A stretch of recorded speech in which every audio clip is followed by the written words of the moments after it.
Game हुआ, थोड़ी देर बाद बारिश हो गई। बारिश हो गई, आधी पिच सूखी आधी गीली।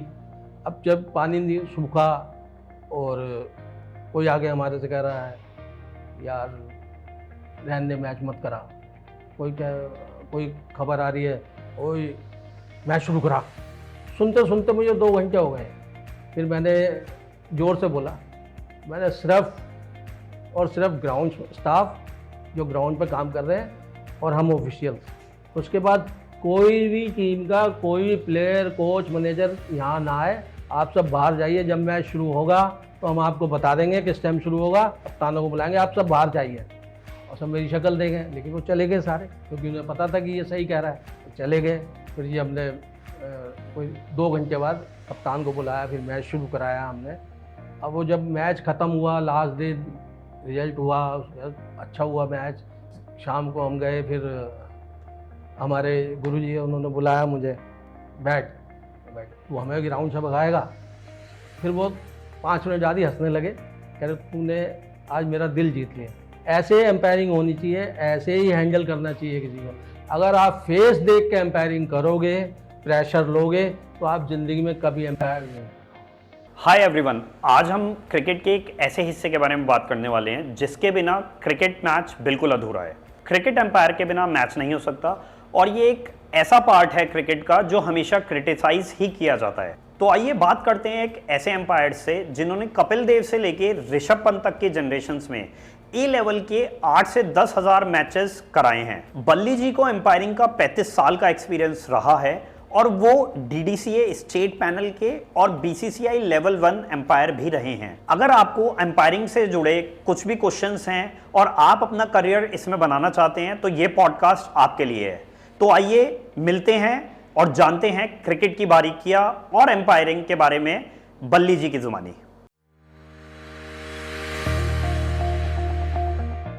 बल्ली जी, स्वागत है आपका हमारे पॉडकास्ट में।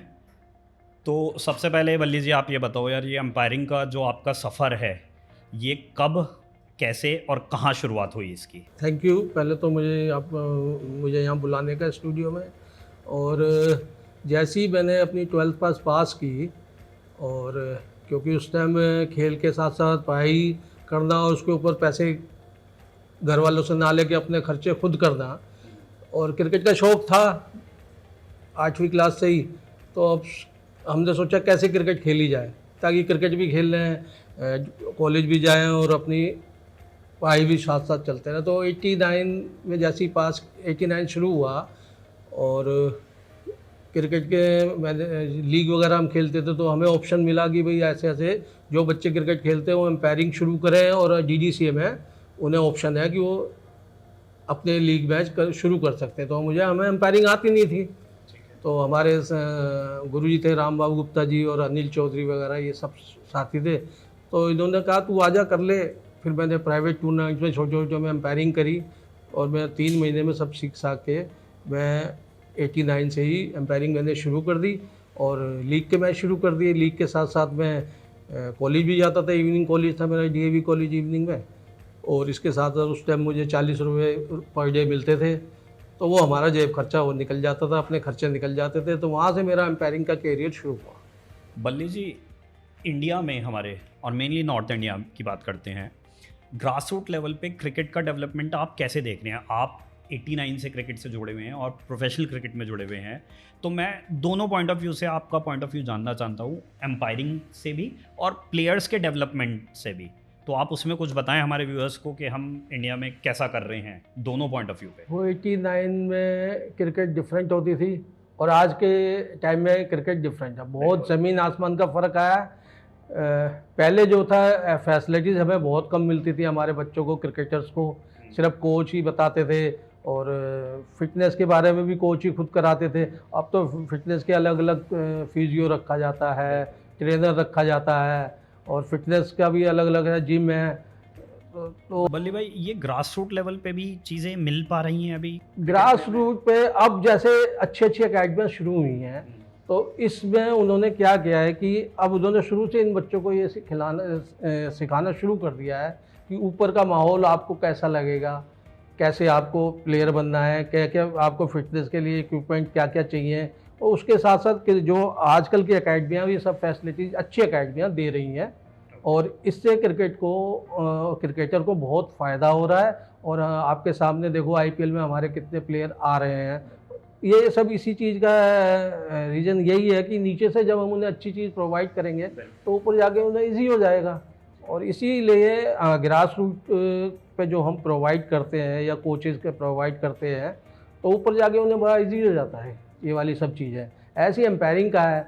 एम्पायरिंग में पहले क्या था कि आपने ग्राउंड में आना है, आप ही सब सर्वे सर्वा आपा। लेकिन अब क्या हुआ कि जो अच्छे टूर्नामेंट्स में उसके लिए वहाँ पे आपको टीवी एम्पायर भी दे रहे हैं, आपको रिव्यू सिस्टम भी आ गया है। सिर्फ कोच बिहाइंड वगैरह नहीं मिल पाता, लेकिन बाकी सब सिस्टम हमें मिल रहे हैं। तो एम्पायरिंग को एम्पायर का खुद का अपनी एम्पायरिंग देख के लगता है कि मुझे क्या इम्प्रूवमेंट करना चाहिए। पहले मैं क्या करता था, खड़े होने का स्टाइल, हेड कहाँ होना चाहिए, मूवमेंट किधर होनी चाहिए, ये सब चीज़ें हमें ग्रास रूट से ही सीखने को मिल रही हैं। और इस चीज़ से क्या बात होगी। बल्ली जी, जैसे ग्रास रूट पे मेरी भी शुरुआत आज से 12 साल पहले आपके साथ ही हुई थी टूर्नामेंट्स में। तो तब डीडीसीए के एम्पायर्स, जो लीग के एम्पायर्स होते थे, उनकी एक बहुत इंपॉर्टेंस होती थी कि यार लीग का एम्पायर है, उसकी एक अपना स्टेचर होता था ग्राउंड पे आने का भी। एक हमें भी एज अ टूर्नामेंट ऑर्गेनाइजर हम भी उन्हें बहुत वैल्यू देते थे कि यार डीडीसीए लीग का एम्पायर है। क्या अभी जो लोकल टूर्नामेंट्स की बात कर रहा हूँ मैं, वहाँ पे जो एम्पायरिंग हो रही है, अगर मुझे उन एम्पायर्स का डेवलपमेंट करना है तो क्या अभी कुछ ऐसे प्रोग्राम्स हैं कि वो लोग जो ऑप्ट कर सकते हैं? पहले जो मेरी नॉलेज में है कि जो स्टेट एसोसिएशंस थी वो सिर्फ एम्पायर या प्रोग्राम कंडक्ट करते थे। अभी क्या कुछ प्राइवेट प्लेयर्स भी आ गए हैं इसमें कि जो एम्पायरिंग की कुछ वर्कशॉप कराते हो या सर्टिफिकेशन प्रोग्राम कराते हो? ऐसे बहुत से इंस्टीट्यूट वगैरह खुल रहे हैं आहिस्ता आहिस्ता, ताकि उसमें आपको हर स्टडी की तैयारी करा रहे हैं। और एम्पायरिंग और स्कोरिंग ऐसा प्रोफेशन निकल के आया है हम इंडिया में या कहीं भी ग्रास रूट से। और जैसे कि एम्पायरिंग की इक्विपमेंट मिल रहे हैं, उस तरह से इंस्टीट्यूटों ने भी ये काम शुरू कर दिया है कि वो आपको बेसिक वगैरह सिखाएंगे और आपको बताएंगे कि ऐसी एम्पायरिंग होती है, ग्राउंड में कैसे जाना होता है, क्या क्या क्या चीज़ें चाहिए, क्या क्या चीज़ें आप अपनी पॉकेट में या साथ में लेके जाना है। और क्रिकेट का माहौल आपको बताते हैं वो लोग। ऐसे इंस्टीट्यूट आहिस्ता आहिस्ता खुल रहे हैं और आहिस्ता आहिस्ता खुल ही जाएंगे मेरे हिसाब से। अब जैसे टेक्नोलॉजी की एक बात करें, जब 2013 में मैंने पहला टूर्नामेंट कराया था तो मुझे आज भी याद है, उस समय स्कोरिंग बुक में हुआ करती थी। एक स्कोरर अलग से लगता था और स्कोरिंग के भी एक कला थी कि भाई, मैंने स्कोरर्स के मुंह से मैं सुनता था उस टाइम पे भी कि भाई मैं 4 पेन से स्कोरिंग करूँगा तो स्कोरिंग बुक हमारी बहुत कलरफुल और अच्छी लगेगी। बट क्रिक हीरोज़ जैसे प्लेटफॉर्म ने आके वो सब कुछ चेंज कर दिया है। उससे एक फ़ायदा भी हुआ है। बीइंग एन ऑर्गेनाइज़र, मुझे जब बेस्ट बैट्समैन निकालना होता था तो मुझे वो सबके सारे मैचेस के स्टैट्स मेंटेन करने पड़ते थे।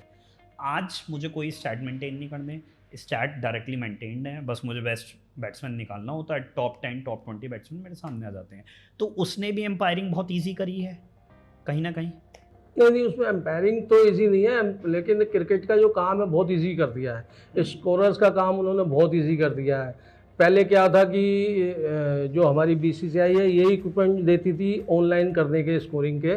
तो आपका जैसे वैगन व्हील है बैट्समैन की, तो वो कागज़ पे गोल चक्कर बना के उस पर शॉट जहाँ जाएगा उसको मार्क करते थे कि ये वाला शॉट कहाँ है, ये चौका यहाँ लगा, ये सब अब सब क्या ऑनलाइन वगैरह हो गए, क्या डिजिटल में कन्वर्ट हो गए हैं। तो ये सब चीज़ें बैट्समैन को अपनी इनिंग देखनी है या उनने देखनी है कि मैंने वो शॉट कहाँ खेला था, तो ये बहुत इजी हो गया है। तो ये क्रिकेट के लिए एक अच्छी चीज़ है। और आप ये देखो कि पहले जो स्कोरिंग होती थी वो पेपर पे होती थी। पेपर वो एग्जैक्ट आपका ना तो 1 मिनट भी ऊपर नीचे हो गया तो वो टाइम को एडजस्ट करना बड़ा मुश्किल होता था। और अब कुछ नहीं है, अब तो आपने टिक करना है और आपके सामने टाइमिंग वगैरह सब निकल जाती है। चौके कहाँ मारे, कितने मारे, कितनी बॉल गली, क्या स्ट्राइक रेट है, क्या इकनॉमी है, ये सब आपके सामने निकल के आ जाती है। बल्ली जी, ग्रास रूट लेवल की बात करेंगे आज हम मेनली। ग्रास रूट लेवल पे क्रिकेट कोचिंग में आप, क्योंकि एम्पायरिंग भी करते हो, आप टूर्नामेंट ऑर्गेनाइज़र भी हो, तो आप क्रिकेट कोचेस के साथ भी रहते हो, एकेडमीज़ के साथ भी समय बिताते हो और प्लेयर्स के साथ तो बिताते ही हो ऑन फील्ड। तो क्रिकेट कोचिंग में और क्रिकेट एम्पायरिंग में क्या क्या चैलेंजेस फेस हो रहे हैं ग्रास रूट लेवल पे। मैं बीसीसीआई स्टेट एसोसिएशन टूर्नामेंट की बात नहीं कर रहा, लोकल लेवल टूर्नामेंट्स में जिसमें अच्छे टूर्नामेंट्स भी आते हैं, दिल्ली में बहुत बड़े बड़े टूर्नामेंट्स भी होते हैं, वो भी मैं ग्रास रूट लेवल में कंसिडर कर रहा हूँ। उनमें क्या चैलेंजेस आपको फेस करते हैं, और कोचेस भी कई बार आपसे डिस्कस करते होंगे, उनके भी कुछ चैलेंजेस हैं, क्या आपको लगता है इस बारे में? फर्स्ट ऑफ ऑल की ये है कि ग्रास रूट में जैसे हम क्रिकेटर को मैच खिलाते हैं एज एन एम्पायर, देखता हूँ तो मैं देखता हूँ कि कई जगह हमें पिचेस अच्छी नहीं मिलती, ग्राउंड अच्छा नहीं मिलता, वहाँ पे फैसिलिटीज़ अच्छी नहीं है, जैसे बैठने की बच्चों को जगह नहीं है, पानी आप गर्म पिला रहे हो, ये सब ग्रास रूट से हमारे कनेक्टेड हैं। ये सब चीज़ें हमें एक एज ए ऑर्गेनाइजर या एज ए ह्यूमन बीइंग, हम ज़्यादा फ्रेंडली मैच ही चल रहा है तो उसमें ये सब चीज़ें हमें देनी है ग्रास रूट पर इन बच्चों को, क्योंकि हमने इन बच्चों को आगे जाने के लिए तैयार करना है। तो कई बैट्समैन हमारे पास आके पूछते सर ये नहीं है, ये विकेट यहाँ से टूट रहा है, तो हम उसे ये बोलते हैं कि आपको ये चैलेंज है, ये आपको चैलेंज है कि आप जान लो दिल्ली में मैच खेल लो, यहाँ मैच खेल लो, आपको कल को नोएडा या फरीदाबाद या कहीं मैच खेलने आपने जाना है, तो वहाँ आपको कैसी पिच मिलेगी ना तो आप जानते हो ना कोई दूसरी टीम जानती है। तो ये सब चीज़ें हम आपको यहाँ जो दे रहे हैं, ठीक है ये गलत है, मैं भी मान रहा हूँ कि ये पिच गलत है, लेकिन ये आपके लिए एक चैलेंज है। अगर वो क्रिकेटर उसको चैलेंज करके लेगा तो उसके लिए बहुत बेनिफिशियर है, उसको बहुत आगे जाके इन चीज़ों का फ़ायदा होगा। अब मान लो पहले जाके मैं फर्श पे या शीशे पे खिला दूँ, बॉल में कोई मूवमेंट ना हो, बॉल हल्की वाली दे दूँ ताकि वो कंचा बॉल है। आज ग्रास रूट पे क्या प्रॉब्लम सबसे ज़्यादा फेस हो रही है कि एज ए ऑर्गेनाइजर या एज ए जो भी मैच कराते हैं वो 10 या 20 रुपये या 50 रुपये के पीछे तक बॉल ऐसी ले लेते हैं ताकि बैट्समैन का एक बैट की कीमत आप क्या मानते हो आज की कम से कम 20 या 25 हज़ार। अच्छा बैट लोगे तो इतने का तो है ही। अब आप 250 रुपये की बॉल के पीछे उसमें आपके साथ 20 या 25 रुपये लगेंगे, आप 25,000 का नुकसान कर रहे हो दूसरे का। तो आपको ये सब चीज़ें ग्रास रूट से हम लोगों को as a coach, as a tournament organizer या एज ए अकेडमीज़ वगैरह में भी ये सब चीज़ें थोड़ा सा स्टैंडर्ड आप मेंटेन करके चलोगे, बच्चों को अच्छी चीज़ प्रोवाइड कराओगे, तो ये ग्रास रूट से ही हम नीचे से इनको अच्छी चीज़ देना शुरू करेंगे, तो ऊपर जाके ये हमारी क्रिकेट या हमारे क्रिकेटर या हमारी एम्पायरिंग का भी स्टैंडर्ड ऐसे ही है कि हम गए देखा यार यहाँ तो लाइन ही नहीं लगी हुई। अब लाइन लगाने वाला ही कोई नहीं है, कई जगह तो हमने अपने हाथों से लाइन लगाई है, कई जगह ग्राउंड मैन ही नहीं है, स्टम्प्स कोई इधर जा रही है, बेल्स नहीं है। तो ये सब चीज़ें हमें ग्रास रूट से ठीक करनी पड़ेगी, तभी हम क्रिकेट का माहौल और अच्छी क्रिकेट हम प्रोवाइड करेंगे आने वाले क्रिकेटर्स को। बल्ली जी, ग्रास रूट लेवल पे एम्पायरिंग के लिए या प्रोफेशनल लेवल पे भी जाने के लिए कौन कौन से ट्रेनिंग प्रोग्राम्स अवेलेबल हैं, क्या एग्ज़ाम्स होते हैं इन सब के, क्या वो बीसीसीआई कराती है, स्टेट एसोसिएशन करवाती है, या कोई प्राइवेट इंस्टीट्यूट्स भी खुल गए हैं? कुछ हमारे व्यूअर्स को बताइए जो अपना करियर प्रोफेशनल एम्पायरिंग में बनाना चाहते हैं। बिल्कुल सही और अच्छा क्वेश्चन पूछा आपने कि ग्रास रूट के एज ए प्रोफेशनल अगर आप क्रिकेट एम्पायरिंग कर रहे हैं और आपने ऊपर जाना है, मान लीजिए आपने सोच ही लिया कि मैंने प्रोफेशनल एम्पायरिंग करनी है, तो सबसे पहले तो क्या है, आप अपने लोकल टूर्नामेंट्स में मेरे हिसाब से कम 1 साल एम्पायरिंग करिए। और हमारी जो किताब है, लॉ बुक है, मिलती है, वो भी इसी से ऐसे मिलती है, तो उस पर लॉ जितने हैं 42 लॉज हैं हमारे, उनको स्टडी करिए ताकि ग्राउंड में जाके कोई भी क्रिकेटर आपसे कुछ सवाल पूछे तो उसका जवाब आप आसानी से दे सकें और उसको भी पता चलेगा कि इनको नॉलेज है। तो सबसे पहले तो आपकी नॉलेज, और दूसरी आपकी लैंग्वेज ये है कि हमारे क्रिकेट में कॉमन लैंग्वेज इंग्लिश मानी जाती है, ना कि हिंदी तो गिने चुने शहरों में ही बोली जाती है। मेन जो लैंग्वेज है वो इंग्लिश आपकी परफेक्ट होनी चाहिए, क्योंकि आज आप यहाँ दिल्ली में मैच करा रहे हो तो यहाँ तो आपको हिंदी बोल के चल सकते, लेकिन जब जैसे ही आप चेन्नई जाओगे, केरला जाओगे, या तो वहाँ पे तो भाषा डिफरेंट हो गई आपकी। लेकिन जो इंग्लिश है कॉमन लैंग्वेज में मानी जाती है, क्रिकेट की मेन भाषा इंग्लिश को ही हम बोलते हैं, और सारे इंग्लिश के जो भी एग्ज़ाम होंगे, जो भी किताब है, ये सब इंग्लिश में ही होती है। तो सबसे पहले तो अगर आज आप एम्पायर बनना है आपने, तो सबसे पहले मैंने बोला कि 1 साल आप एम्पायरिंग करो, एक्सपीरियंस लो, उसके बाद अपनी स्टेट एसोसिएशन से जो स्टेज एसोसिएशन में आपको वो फर्स्ट प्रोग्राम वही कराते हैं सारा। आपको बुलाएंगे, आपकी क्लासें लेंगे, 3 या 4 दिन क्लासों के बाद वो आपका एग्ज़ाम कराएंगे, फिर प्रैक्टिकल कराएंगे, वाइवा कराएंगे। तो 1 हफ्ते का प्रोग्राम होता है ये। आप वहाँ एग्ज़ाम, बाकायदा एग्ज़ाम होता है, उसके बाद आप उस एसोसिएशन के स्टेट पैनल के एम्पायर हो जाओगे। फिर दूसरा स्टेप आता है हमारे उसमें लेवल 1। लेवल 1 जो ऑर्गेनाइज करती है वो करती है BCCI। आपके स्टेट में मान लो 30 एम्पायर हैं, तो BCCI ने कहा भी हम इसमें 10 एम्पायर आप हमें दो, हम उनका एग्ज़ाम लेके एक स्टेप और हम उन्हें और ऊपर करा देंगे। तो फिर BCCI से कनेक्टेड लोग आते हैं, प्रोफेसर वगैरह जो भी एजुकेटर जो भी है वो आएगा, आपकी क्लास लेगा। प्रोसेस वही है कि पहले क्लास लेगा और तीसरे दिन चौथे दिन आपका एग्ज़ाम लेगा वो, और जैसे ही आप उसमें क्वालिफाई हो जाते हो तो आपका लेवल 1 पूरा हो जाता है।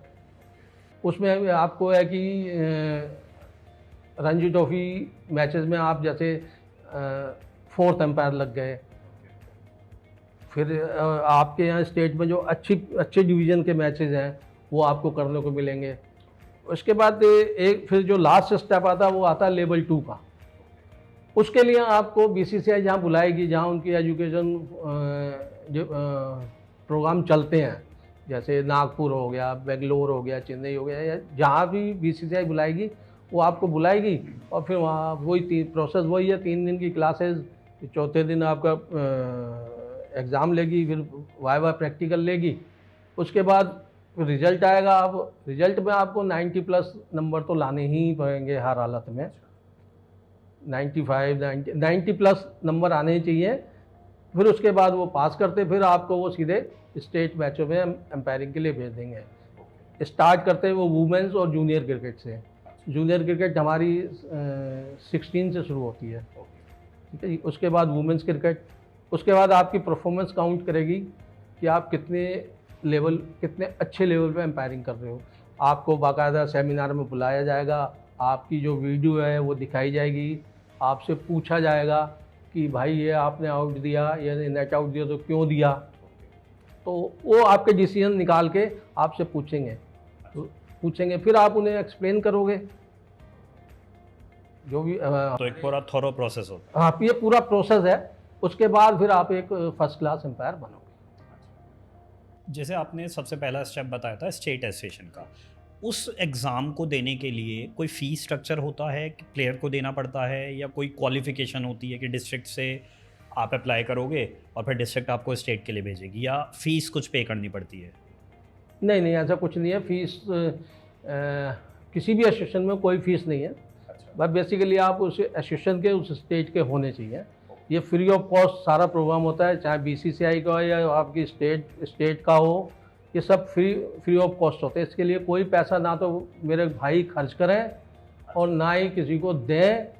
कोई कहते हैं कि मैं 10,000 दे दे या 20,000 दे दे, वो सब फिजूल बातें हैं। अच्छा, ये सब बेकार की चीज़ है, किसी का कोई पैसा नहीं लगता इसमें। बल्ली जी, जो एम्पायर्स को रिसोर्सेज मिल रहे हैं आजकल, क्या वो आपके हिसाब से काफ़ी हैं?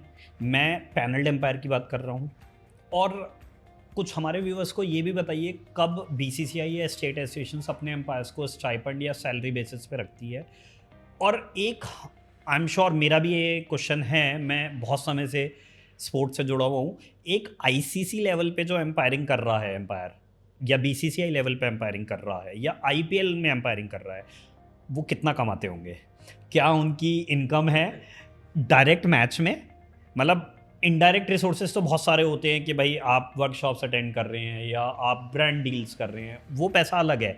सिर्फ एम्पायरिंग से कुछ आइडिया क्या रहता होगा right from grass root level, जो एक पहला स्टेप कर रहा है उसे कितना पैसा मिलना स्टार्ट हो जाता है, और टिल ICC कुछ बताएं हमारे व्यूअर्स को, जिससे वो भी मोटिवेट हों एम्पायरिंग की तरफ। देखो जी, ग्रास रूट से तो ऐसा है कि जैसी टूर्नामेंट ऑर्गेनाइज कमेटी और देखेगी आपका लेवल क्या है, आप कितने साल से एम्पायरिंग कर रहे हो। आप फ्रेशर तो वो आपको 800-1000 रुपये पर मैच दे देगी।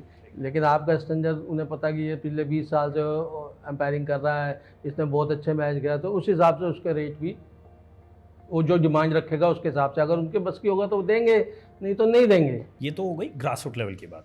अब हमारी एसोसिएशन की बात है। एसोसिएशन डिपेंड करता है कि कौन सी एसोसिएशन कितने मैच कराती है, और हर एसोसिएशन का अपना अपना रेट होता है। अब जैसे कि मान लो हमारा डीजीसीए का रेट है, तो डीजीसीए के रेट में उन्होंने 3 पैनल रखे हुए हैं। First BCCI, second state BCCI, फिर स्टेट पैनल और एक नॉन पैनल। हर स्टेट में यही पैनल होते हैं। ठीक है, नॉन पैनल वो होते हैं जो जिन्होंने कोई भी एग्ज़ाम पास नहीं किया होता और अच्छी एम्पायरिंग करते हैं और वो तैयारी कर रहे हैं अपनी स्टेट पैनल की। एक होता है स्टेट पैनल जो क्रिकेट एसोसिएशन, डिस्ट्रिक्ट एसोसिएशन से पास हुआ होता है। ठीक है जी, और एक होता है उसी एसोसिएशन का बीसीसीआई में गया हुआ एम्पायर लेवल 1। तो हमारी एसोसिएशन जैसे नॉन पैनल को वो देती है 2000 रुपये से स्टार्ट करती है, 2000, ठीक है जी, और फिर 2250 रुपये, और बीसीसीआई को 2500 रुपये। ये पर मैच के हिसाब से आपको देती है। T20 मैच के रेट्स हैं या ये वनडे? ये वनडे के मैचेस हैं, पर डे आपको मिलेगा। T20 का इसका हाफ होता है, जैसे जो बीसीसीआई देती है सबको उस हिसाब से ही। ऐसी मैं कहूँ तो ये तो हो गया हमारा स्टेट का। अब आप कहो कि बीसीसीआई हमें क्या देती है, तो बीसीसीआई ने भी अपने क्या है कि हमारे 140 के करीब एम्पायर हैं पूरी बीसीसीआई में, तो उन्होंने क्राइटेरिया बना रखा है। पहले फर्स्ट 20 अकॉर्डिंग टू आपकी परफॉर्मेंस, आपको देखते हो कि ये ब्रिलियंट एम्पायर है या ये बहुत अच्छा एम्पायर है, इसके डिसीजन 99% एग्जैक्ट राइट निकलते हैं। गलतियां तो सारे एम्पायरों से होती हैं आजकल, और हम सब देख ही रहे हैं, भी हो जाती हैं। वहाँ तो इतनी फैसिलिटीज होने के बाद भी एम्पायर गलती हो जाती है, करता नहीं है। लेकिन क्या है कि मैं as a umpire human being है, कभी कभी हो जाता है। प्रेशर भी है, प्रेशर देखो वहाँ पे कितना है बहुत सारे। तो वो पहले 20 एम्पायरों को 40,000 रुपये पर डे देती है। अच्छा, 40,000। और कुछ मंथली सैलरी भी होती नहीं है? नहीं, मंथली कोई नहीं होता, हमारा डेज का हिसाब होता है। अच्छा, डेज का होता है। 40,000 रुपये पहले फर्स्ट 20 को देती है, बाद वालों को 30,000 रुपये पर डे देती है। ओके। प्लस इसमें डीए होता है। अच्छा, डेली का डीए मिलेगा आपको, 1 day 2 day before, after 1 day का डीए मिलता है। अच्छा, और मेरा 2 या 2,500 या 1500 के करीब है। अच्छा अच्छा, आजकल जो है। ओके। ठीक है जी, उसमें कि मान लो आप एक रणजी ट्रॉफी का 4 दिन का मैच खिलाने गए, तो आपको 2 दिन पहले डीए मिलेगा। ओके। आने जाने का फेयर सारा बीसीसीआई करती है, आपके रहने का इंतजाम बीसीसीआई करती है। ठीक है। और आफ्टर 1 डे, क्योंकि आप अगले दिन वहाँ से आओगे, तो वो उसका डीए भी बीसीसीआई देगी, लेकिन आपको 4 दिन का ही वो पे करेगी। ओके, जो एम्पायरिंग फीस है। ओके, ठीक है ना। उसमें यह है कि मान लो 4 दिन का मैच 2 दिन खत्म हो गया, तो ऐसा नहीं कि वो 2 दिन के पे करेगी, वो पूरे मैच के करेगी। ओके, पूरे मैच के करेगी। ठीक है जी। और अब बात मान लो कि इंटरनेशनल एम्पायर क्या देता है जी, तो आईसीसी के अपने उन्होंने क्राइटेरिया रखे हुए हैं डिफरेंट लोगों के। अच्छा, जैसे कि इंडियन से इन्हें पर्टिकुलर एक मुश्त रकम रखते हैं कि 75 लाख रुपए आपको साल के मिलेंगे। अच्छा, या 1 करोड़ आपको साल का मिलेगा, आपने मैच करना है। ओके, ये हमारी आईसीसी करती है। अच्छा, ये कॉन्ट्रैक्चुअल रहता है मतलब, और वो एम्पायर टू एम्पायर वो भी कॉन्ट्रैक्ट बेस होता है। 1 साल के लिए आपको हम आईसीसी में रख रहे हैं। अच्छा, और अभी इस बार तो आईसीसी ने अच्छा रूल निकाला कि 50+ वाला कोई भी एम्पायर वो ले नहीं रहे हैं। अच्छा, 50 से नीचे वालों को फर्स्ट प्रेफरेंस दे रहे हैं, जैसे नितिन मेनन हमारा हो गया, मदन गोपाल हो गया। ओके, ठीक है ना, इन लोगों को ले रहे हैं। बाकी ऊपर वाले को, जैसे अभी अनिल चौधरी हमारा 58 करोड़ के, तो उसको उठा के उन्होंने क्या किया कि भाई अब आप एजुकेशन में जाइए या आप दूसरी तरफ जाइए, वहाँ अपनी जो एक्सपीरियंस है 18, 19 साल, 20 साल का, आप नए एम्पायरों को सिखाओ ताकि वो ग्रास रूट से बढ़ के एम्पायरिंग में आए। और तो ऐसे बीसीसीआई अपना चेंज कुछ करती रहती है। इसी में जैसे कि ये तो हो गया बीसीसीआई आईसीसी। अब जो जैसे प्राइवेट टूर्नामेंट, मैं आईपीएल की बात नहीं कर रहा, जितने भी कंट्रीज टूर्नामेंट कराती है, और आजकल तो हर कंट्री अपनी T20 फॉर्मेट पे कराती है। तो जैसे हमारी आईपीएल हो, आईपीएल में आज के डेट में 2.5 लाख रुपए से पर मैच के स्टार्ट है। अच्छा, 2.5 लाख रुपए आपको मिलेंगे एक मैच के। ठीक है, और उसमें लगते हैं 4 एम्पायर हमारे। अच्छा, जो 4th एम्पायर होता है उसको सबसे कम पैसे मिलते हैं, जो ग्राउंड पर रहता है सिर्फ। थर्ड एम्पायर, ग्राउंड एम्पायर जो मैच खिला रहे हैं, इनका पेमेंट सेम होती है सबकी। बल्ली जी, आपका मतलब जब मैं पैदा भी नहीं हुआ था तब आपने एम्पायरिंग स्टार्ट करी थी, तो आपके एक्सपीरियंस में हमारे नॉर्थ इंडिया में या इंडिया में कौन ऐसे लोग हैं जिन्होंने बिल्कुल ग्राउंड लेवल से उठ के और एक बहुत अच्छे मुकाम को आज पाया है और वो इंडिया को या अपनी स्टेट एसोसिएशन को बहुत अच्छे रिजल्ट्स दे रहे हैं एम्पायरिंग के पर्सपेक्टिव में भी, और मैं क्रिकेट प्लेयर्स के पर्सपेक्टिव से भी बात कर रहा हूँ? बिल्कुल सही है। क्रिकेटर्स तो ये है कि हमारे बहुत सारे ऐसे बच्चे हैं जो जिनके पास खेलने को सामान भी नहीं होता था। अपना मैंने मेरा देखा हुआ है, ऐसे बहुत सारे लोग हैं और वो अच्छे क्रिकेटर, मेहनत करी उन्होंने, लगन के साथ मेहनत करी, स्टेट खेले, फिर रणजी ट्रॉफी खेले और इंडिया भी खेले। अच्छा। ऐसे बहुत से लोग हैं, पर्टिकुलर किसका नाम लो, लेकिन यह है कि उन्होंने मेहनत की। और क्रिकेट का एक असूल है, असूल क्या, मेरा अपना एक्सपीरियंस भी है कि इससे आप जितनी मेहनत करके, जितनी शिद्दत के साथ आप क्रिकेट खेलोगे या इसमें मन लगाओगे तो ये आपको रिजल्ट बहुत अच्छा देती है, आपको कभी निराश नहीं करेगी क्रिकेट। आप किसी भी लेवल पे, किसी भी लेवल में, मेरा अपना मान लो कि मैंने शुरू की थी एम्पायरिंग 40 रुपये से शुरू की थी, आज मेरे पास सब कुछ है, मैं रणजी ट्रॉफी एम्पायर नहीं बन पाया, वो अलग चीज़ है। लेकिन यह है कि मुझे क्रिकेट ने बहुत ऐसा दिया जो शायद मुझे नॉर्मल ज़िंदगी में नहीं मिल पाता। फेम दिया, क्या क्या चीज़ नहीं दी, मैं क्या क्या बताऊँ। बल्ली जी, आपने बताया मेहनत। आजकल एक प्लेयर्स को ना डीमोटिवेशन की बड़ी, क्रिकेट में मैं देखता हूँ, एकेडमीज़ में जाता हूँ, मेरे यहाँ भी एकेडमीज़ हैं, जो बच्चे मेहनत कर रहे हैं उन्हें कहीं ना कहीं ऐसा लगता है कि यार मैं मेहनत कर रहा हूँ और पैसे वाला ट्रायल में उसे मैचेस मिल जाते हैं या चांसेस मिल जाते हैं। तो मैं तो उन्हें, बच्चों को हमेशा ये कहता हूँ कि पैसे से आपको मैच तो मिल जाएंगे बट परफॉर्मेंस तो आपको अपनी मेहनत से ही करनी पड़ेगी। उस के बारे में आपका क्या ख्याल है? उन बच्चों को आप क्या राय देना चाहेंगे?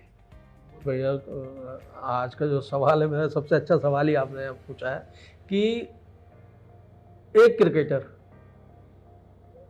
क्रिकेटर है जो लगातार मेहनत कर रहा है, गवर्नमेंट स्कूल में पढ़ता है वो, ठीक है जी, और मेहनत कर रहा है लगातार। एक सेम बच्चा पब्लिक स्कूल में पढ़ता है, कार से निकल के आता है, ड्राइवर सामान लेके आ रहा होता है, आता है, क्रिकेट खेलता है, दोनों साथ साथ बैटिंग कर रहे हैं, दोनों साथ साथ बैटिंग कर रहे हैं, प्लेयर दोनों अच्छे हैं, ठीक है जी।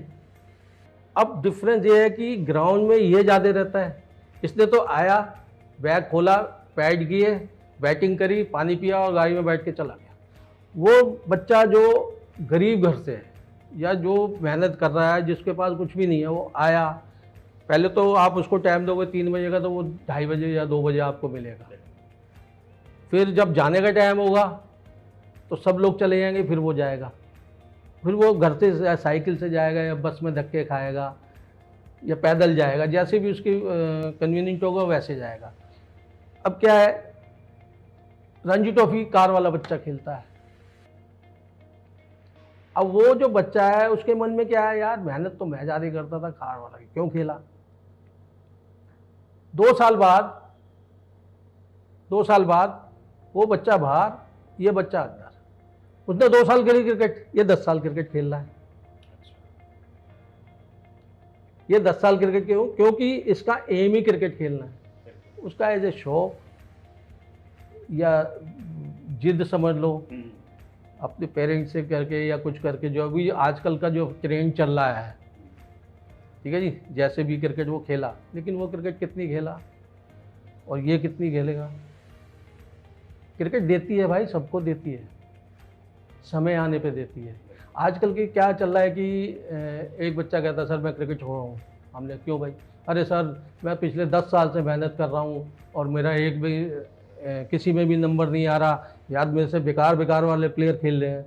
मैंने, तेरा समय नहीं आया भाई, तेरा समय आएगा। जब तेरा समय आएगा तो तू ही खेलेगा और कोई नहीं खेलेगा। ऐसे मेरे पास बहुत उदाहरण है, बहुत सारे ऐसे बच्चे हैं जो आके कहते हैं यार बल्ली सर मैं तो क्रिकेट बंद कर रहा हूँ, सर देखना वो खेल गया। तो मैंने, खेलने दे भाई, उनका समय है, वो खेल जाएंगे, तेरा समय जब आएगा तब तू भी खेलेगा। और अब वो अच्छी रणजी ट्रॉफी भी खेले, इंडिया भी खेले, ऐसे प्लेयर जिन्हें मैंने हुआ था। तो आज वो आगे कहते हैं सर आप सही कह रहे थे। और ऐसे में कई बच्चे जो खेलते हैं, अपना बैग उठा के घर में रख देते हैं, फिर अपने काम धंधे में। ऐसी भी मजबूरी है उनकी कि उन्हें काम करना भी ज़रूरी है। लेकिन मेरे जो कहने का मतलब है कि आप क्रिकेट से कभी निराश ना हो, आप सच्चे दिल से मेहनत करते रहो, आपको फल ज़रूर मिलेगा भाई, हर हालत में मिलेगा, क्रिकेट आपको देगी। बल्ली जी, कॉर्पोरेट क्रिकेट, मेरा करियर उसी से स्टार्ट हुआ था, स्पोर्ट्स मैनेजमेंट कंपनी में। पिछले एक दशक में वो बहुत बढ़ी है, ड्रास्टिकली बढ़ी है। मैं नॉर्थ इंडिया की नहीं बात करता, मैं पूरे इंडिया की बात करता हूँ। उसके पीछे आप क्या रीज़न देखते हैं? अच्छा है, बुरा है? मेरे हिसाब से अच्छा ही है। तो क्या रीज़न्स आप देखते हैं? क्योंकि आप भी मेरे हिसाब से 50% मैचेस कॉर्पोरेट से ज़्यादा जुड़े हुए रहे हैं, बहुत अच्छे लेवल पे कॉर्पोरेट क्रिकेट को आप देखते हैं, तो क्या रीज़न आप समझते हैं? देखो, सबसे बड़ा रीज़न तो ये है कि सोया हुआ क्रिकेट जागा भाई। बिल्कुल सही बात है। ये कॉर्पोरेट क्रिकेट अच्छी क्रिकेट है, ये वो क्रिकेट है। मान लो मैं अपने बचपन में क्रिकेट खेलता था, स्कूल टाइम में, कॉलेज में गया, कॉलेज के बाद ही मेरे कुछ ऐसे सिचुएशंस ऐसे आई कि मुझे बिजनेस में जाना पड़ा। अब मेरा मन मर गया क्रिकेट में, मैं तो क्रिकेटर बनना चाहता था। फिर वो 5 साल या 10 साल बाद जब कुछ बन गया तो उसमें फिर वो क्रिकेटर जागा, सोया क्रिकेट। उनने कहा अब खेलूँ कैसे?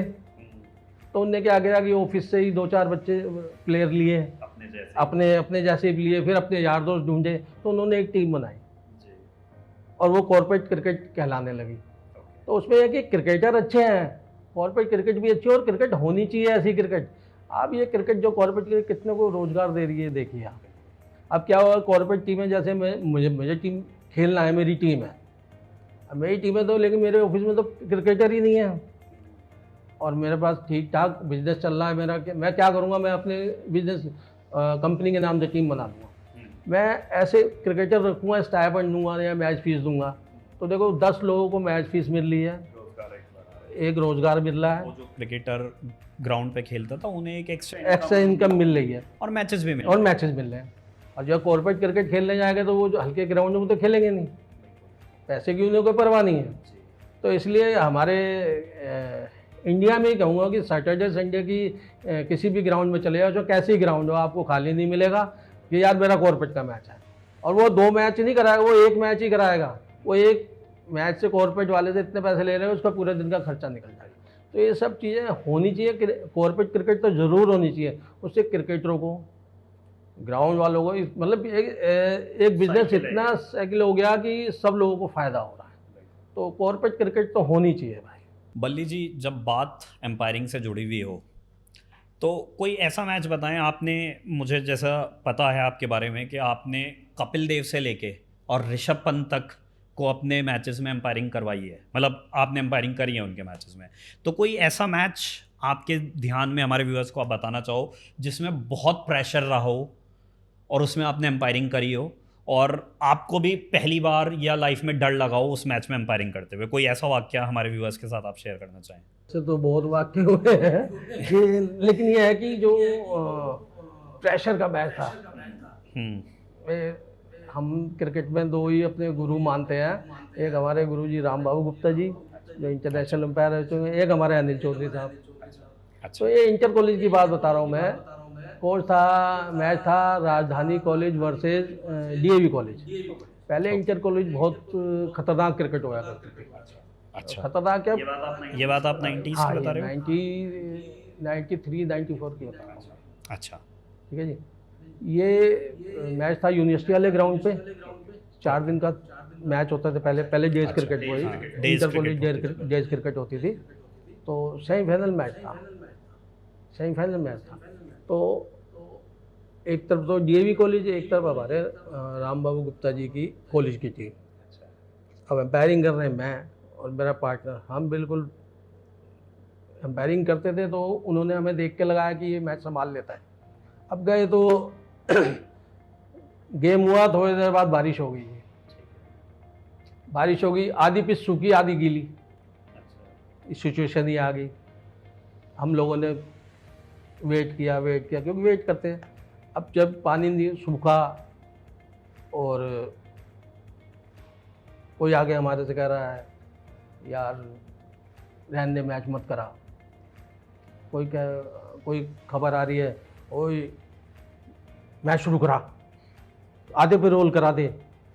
सुनते सुनते मुझे 2 घंटे हो गए। अब हमारे जो गुरुजी हैं उन्होंने जो हमें सिखाया था वो हमने कंडीशन अप्लाई करी। सारे लोग थे टीम में भी और सारे ऑफिशियल थे, और एम्पायर ये नहीं कि एम्पायर पोलाइटली बोलता है, कभी कभी गुस्सा भी आ जाता है। गुस्सा जब आता है उसे जब सर से ऊपर पानी चला जाता है। मैंने भी सख्ती से लिया, फिर मैंने अपने हथकंडे अपनाए, फिर मैंने ज़ोर से बोला, मैंने सिर्फ और सिर्फ ग्राउंड स्टाफ जो ग्राउंड पे काम कर रहे हैं और हम ऑफिशियल्स, उसके बाद कोई भी टीम का कोई भी प्लेयर कोच मैनेजर यहाँ ना आए। आप सब बाहर जाइए, जब मैच शुरू होगा तो हम आपको बता देंगे किस टाइम शुरू होगा, कप्तानों को बुलाएंगे, आप सब बाहर जाइए। अब ये हमने कह तो दिया, अब सारे सीनियर मेरे सामने गए हुए और सब मेरी शक्ल देखें, लेकिन वो चले गए सारे, क्योंकि उन्हें पता था कि ये सही कह रहा है, तो चले गए। फिर ये हमने कोई 2 घंटे बाद कप्तान को बुलाया, फिर मैच शुरू कराया हमने।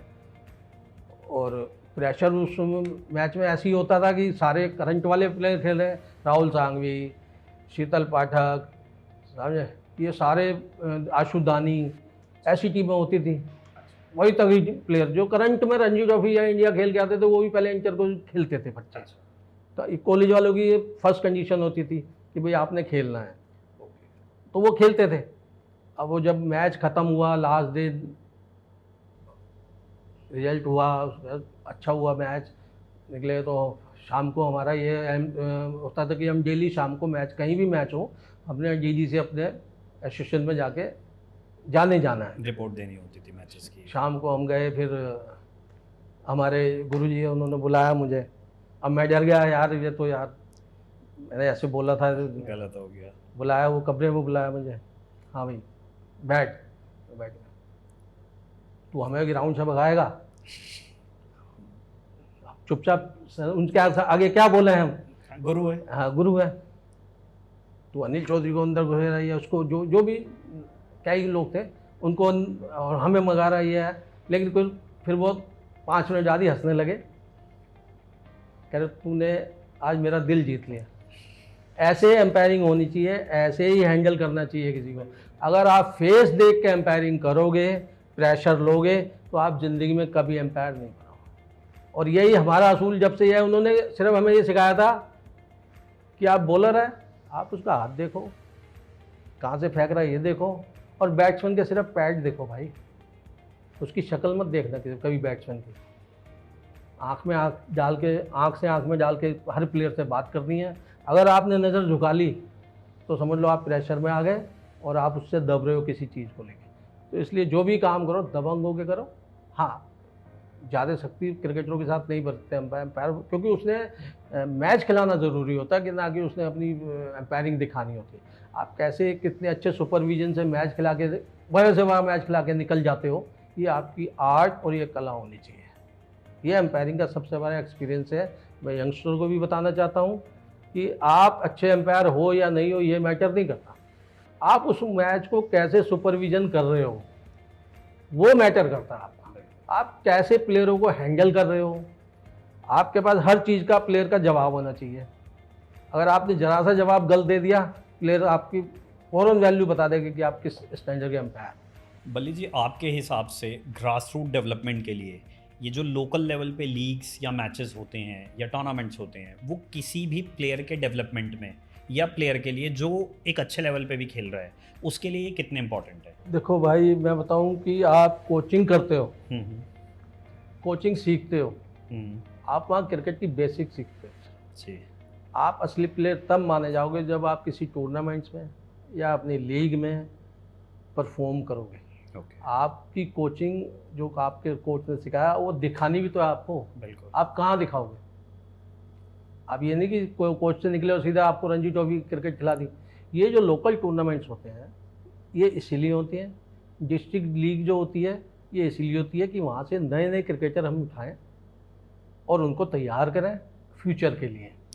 तो इसलिए ये जो लोकल टूर्नामेंट्स है ये होने चाहिए। और लोकल मैं तो बताया कि मैंने थोड़ा सा ग्राउंड रूट पे हम अच्छा करें, उन्हें अच्छे ग्राउंड या बॉल वगैरह सब प्रोवाइड करें तो और अच्छे प्लेयर हमारे निकल के आएंगे।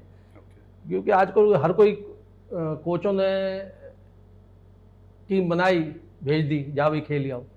अब मान लो 11 बच्चे खेल रहे हैं, प्लेयर तो उसमें 2 या 3 ही निकलेंगे ना। बिल्कुल। वो 9 भी क्रिकेटर ही हैं, लेकिन कोच क्या देखना चाहता है कि यार इस बच्चे में कितना दम है, कि ये मेरा बच्चा 50 ओवर का मैच बैट्समैन बना रहा है तो उसको कि ये पूरी बैटिंग करता नहीं। कोच ये नहीं कहेगा कि तू रन बना, वो कभी 50 ओवर खेल के दिखा मुझे। तो कोच अपनी तैयारी इन सब मैचों से ही करते हैं, समझे। हाँ, जब अच्छा क्रिकेट खेलना शुरू कर देता फिर उसको Aahista Aahista day by day promote करना शुरू कर देते हैं। और ऐसी हमारी जो डिस्ट्रिक्ट क्रिकेट एसोसिएशन है जो ये मैच कराती है, वो भी इसीलिए कराती है कि ग्रास रूट से नए नए क्रिकेटर आएँ, नए नए क्रिकेटर हमें मिले, ताकि हम उन्हें आगे के लिए, फ्यूचर के लिए तैयार करें। एक चीज़ इसमें और आती है बल्ली जी, जैसे मैं रणजी ट्रॉफी खेल लिया और मेरी एकेडमी एक लोकल टूर्नामेंट खेल रही है, तो क्या उस रणजी ट्रॉफी प्लेयर को भी लोकल टूर्नामेंट्स में जाके खेलना चाहिए? बिल्कुल खेलना चाहिए। बट आजकल जो ट्रेंड हो गया है मार्केट में पिछले 7-8 साल का, आपने देखा होगा कि यार मैं तो अंडर 19 इंडिया खेल लिया, मैं इस टूर्नामेंट में नहीं रिप्रेजेंट करूँगा, या मैं रणजी ट्रॉफी प्लेयर हूँ यार, मैं क्यों इस छोटे टूर्नामेंट में खेलूँगा। क्या वो प्लेयर्स का डर है, या आप उसे कैसे देखते हैं कि भाई क्या पता एक गली का लड़का या एक छोटे एकेडमी का लड़का किसी रणजी ट्रॉफी बैट्समैन को बोल्ड मार दे पहले ओवर में, तो आप इसे कैसे देखते हैं? नहीं, इसमें देखो ऐसा कि प्लेयर को मेरे हिसाब से क्रिकेट खेलनी चाहिए, क्रिकेट खेलनी चाहिए। उसे वो छोटा बच्चा आउट नहीं कर रहा, उसे बॉल आउट कर रही है। हर आजकल के नए नए बच्चे, नए टैलेंटेड बच्चे आ रहे हैं। अब देखो मयंक यादव है, आईपीएल में सबसे तेज बॉल फेंक रहा है, हमारे इंडिया का, दिल्ली का ही है, ठीक है ना। तो ऐसे बच्चे अगर अंडर 19 में या लोकल क्रिकेट खेला है, और अगर मान लो कोई बड़ा इंटरनेशनल प्लेयर उसे फेस कर रहा है, तो उसे पता चलेगा कि भाई हमारी क्रिकेट इंप्रूव हो रही है आहिस्ता आहिस्ता, और नए नए क्रिकेटर अच्छे आ रहे हैं। तो जितने भी रणजी ट्रॉफी प्लेयर हैं, अब हमारी बीसीसीआई ने कर तो दिया है, अब आईपीएल वही प्लेयर खेलेगा जो करंट में रणजी ट्रॉफी खेल रहा हुआ। अच्छा, हाँ जी, ये स्टेप लिया है। ये नहीं कि आप 4 साल से रणजी नहीं खेले और सीधे आईपीएल खेल रहे हो। उन्होंने कहा नहीं भाई, जो करंट खेल रहा है उसको फर्स्ट प्रेफरेंस दी जाएगी। ये अब निकाल दिया ऐसे। तो और ऐसे हमारी, मेरे हिसाब से अब देखो हर स्टेट अपनी लीगें करा रही है। अब देखो यूपी ने भी T20 यूपी कराई है, महाराष्ट्र की चल रही है, बंगाल की 11 तारीख से है, उत्तराखंड ने, देखो उत्तराखंड वालों ने तो मैन और वुमेन दोनों करा दी। तो इसलिए हर क्रिकेट एसोसिएशन सिर्फ यही चीज़ देखने के लिए तो ये मैचेस करा रही है कि भाई हमारे पास क्रिकेटर अच्छे हैं, उन्हें हम कैसे परफॉर्म करेंगे। इन सब जितनी भी ये हो रही है, लीग हो रही है, इन पे सबकी निगाहें हैं। बिल्कुल, सेलेक्टर्स की भी होती है, आईपीएल वालों की भी होती है, और आजकल तो दुनिया भर में क्रिकेट हो रही है, तो काउंटी वालों की भी हो रही है। तो ये सब देखते हैं इन सब चीज़ों को। और हमारी दिल्ली भी अभी सितंबर में शुरू कर रही है डीपीएल। अच्छा, तो अब ये तो मेरे ख्याल से कंपलसरी है, हो जाएगा कि ये भाई हर स्टेट ये एसोसिएशन अपनी लीग कराए, और उनमें खेलना चाहिए प्लेयरों को। रणजी ट्रॉफी प्लेयर वही नहीं खेलेगा जो डरता होगा। हाँ, डरना उनका ठीक है कि भाई आईपीएल आ रही है और मैं कोई छोटा मैच खेलने चला गया, मैं बॉल ना लग जाए, ये ना लग जाए, थोड़ी इंजरी की वजह से। और क्या है कि मैं ये कहूँगा कि जो शेड्यूल है, अब बीसीसीआई का सितंबर में शुरू होता है और फरवरी में ख़त्म होता है, ये लंबा शेड्यूल हो गया। क्रिकेटर को आराम भी दो यार, वो इसलिए मैच खेलने नहीं आता, उन्हें आराम भी चाहिए। शेड्यूल इतना टाइट है, बैक टू बैक मैच है, और एक एक दिन के नहीं, 4-4 दिन के हैं, 2 या 3 दिन का गैप या 4-5 दिन का गैप, ये गैप नहीं है। गैप उन्हें कम से एक मैच खेला, कम से कम 1 हफ्ते का गैप दे के तो रेस्ट करें। मीडियम पेसर हमारे इंजर्ड क्यों हो रहे हैं आज की डेट में? क्रिकेट जितनी देर हो आप उन्हें, अभी आप रणजी शेड्यूल खत्म नहीं हुआ, फरवरी में खत्म हुआ, मार्च में आपने कैंप लगा दिया आईपीएल का। अब वो वहाँ बेचारा फिर रहा है, वहाँ से थक के आया। तो जब आपके शरीर में जितनी कैपेसिटी है उससे ज़्यादा करोगे तो इंजर्ड होगे भाई। इतना तो है नहीं कि आप सुपरमैन बन जाओ या जाओ। तो इसलिए क्रिकेटर, कुछ क्रिकेटर अवॉइड करते हैं, और ये अच्छी बात है, उन्हें रेस्ट भी चाहिए, आराम चाहिए, क्योंकि फिर शेड्यूल शुरू हो जाएगा। अब क्या आपकी सितंबर में फिर क्रिकेट शुरू हो जाएगी। क्रिकेट इतनी हो गई है कि मेरे हिसाब से तो हर स्टेट को अपनी अलग अलग टीमें बनानी चाहिए फॉर्मेट वाइज। ये T20, ताकि क्रिकेटर को आराम मिले और वो अच्छी परफॉर्मेंस करे। जैसे क्रिकेट कम होगी उनकी, हर प्लेयर अच्छी परफॉर्मेंस करनी शुरू कर देगा। आप ज़्यादा दोगे तो वो कहेगा यार हट यार, रोज़ क्रिकेट यार, रोज़ यार, कहाँ कहाँ इतना शरीर में जान नहीं है। ये मेन बात है, क्रिकेटर जो नहीं खेल पाते ग्रास रूट पे। बल्ली जी, 3 ऐसी टिप्स जो लोग अपना करियर एम्पायरिंग में बनाना चाहते हैं, प्लस जो आज का एक बडिंग क्रिकेटर है, ठीक है, वो अपना जो करियर क्रिकेट में बनाना चाहता है, 3 टिप्स दोनों के लिए आप क्या देना चाहेंगे? तो सबसे पहले एम्पायरिंग के लिए आपको खुद नियमित होना पड़ेगा, अनुशासन में होना पड़ेगा। अनुशासन के हिसाब से ही आप अनुशासन हो, तभी अनुशासित कर पाओगे आप ग्राउंड के अंदर प्लेयरों को। ये नहीं कि यार अब रात भर पार्टी में था, 2 बजे आया हूँ, सुबह एम्पायरिंग कर। जब आप खुद ही नींद पूरी नहीं करोगे तो यार ग्राउंड में एम्पायरिंग कैसी करोगे आप? सबसे पहले तो अपने आप को अनुशासित करना पड़ेगा। एजुकेशन आपके लिए मस्ट है, मैंने आपको बताया। और आपकी एम्पायरिंग का स्टैंडर्ड थोड़ा इम्प्रूव करना पड़ेगा आपको। वो ऐसे नहीं होगा जैसे आप सोच रहे हो कि मैं गया और पहले ही मैच मैंने, आहिस्ता आहिस्ता होगा। जैसे जैसे एक्सपीरियंस होता जाएगा आप अच्छे एम्पायर बनते जाओगे। आप डेली एक नोटबुक ले जाओ। एम्पायर को पता होता है कि यार ये नो बॉल मैंने मिस कर दिया, लेकिन वो बता नहीं पाता क्योंकि उसे पता कि मैं गलती कर चुका हूँ। तो आप उस गलती को नोट करो कि आज मेरी गलती, आप दिन में क्या क्या क्या कितनी गलती करी है, कितने ओवर मैंने 5 बॉलों के कराए, कितने ओवर मैंने 7 बॉलों के कराए, कितनी बार मैंने पार्टनर को 2 बॉलों रहती है इशारा करा या नहीं करा। ये सब चीज़ जब आपकी इन्वॉल्वमेंट इन चीज़ों में आ जाएगी, नेचुरली आप अच्छे एम्पायर बन के उभर के सामने आओ। मेहनत करो, फिटनेस पे ध्यान दो भाई, मेरी तरह मोटे पेट की तरह नहीं। अब तो BCCI और भाई ICC ने भी मोटे पेट वालों को मेरे जैसे कह दिया भाई घर बैठो। तो बिल्कुल सही बात है कि आप जितनी फिटनेस प्लेयरों को चाहिए, ठीक है, उतनी फिटनेस एम्पायरों को भी चाहिए। 6-6 घंटे, बल्कि प्लेयर तो गया कि 3 घंटे या 4 घंटे अपना ग्राउंड पे रहा, या उसका जब भी दिल करा सर 2 ओवर के लिए जा रहा हूँ बाहर। लेकिन एम्पायर को क्या है, कोई सब्स्टिट्यूट नहीं है भैया। तो इसके लिए एम्पायर को फिटनेस करना बहुत ज़रूरी है। आपकी फिटनेस ग्राउंड पर काम आएगी। अब देखो हमारा अनिल चौधरी, क्या फिटनेस है, बिल्कुल इस उम्र में भी क्या फिटनेस है। ऐसी फिटनेस है अपना साइमन टफल, क्या फिटनेस है। और आजकल फिर आपने देखा होगा मोटे पेट वालों तो एक आधी एम्पायर बचा यार, वो भी चले जाएंगे। ICC ने भी कह दिया भाई हमें यंग एम्पायर चाहिए अब। तो अगर मैं इसे 3 पॉइंट्स में ब्रीफ करूं, पहला डिसिप्लिन, दूसरा एजुकेशन और तीसरी फिटनेस, प्लेयर्स के लिए क्या टिप है बल्ली भाई?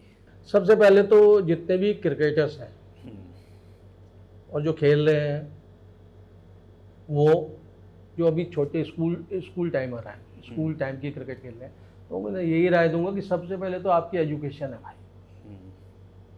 आप क्रिकेटर बने या नहीं बने वो अलग बात है, लेकिन आप एजुकेशन नहीं छोड़नी चाहिए आपको कोई। ठीक है। आप कुछ बच्चे ऐसे हैं कि पढ़ाई छोड़ के क्रिकेट खिला रहे हैं।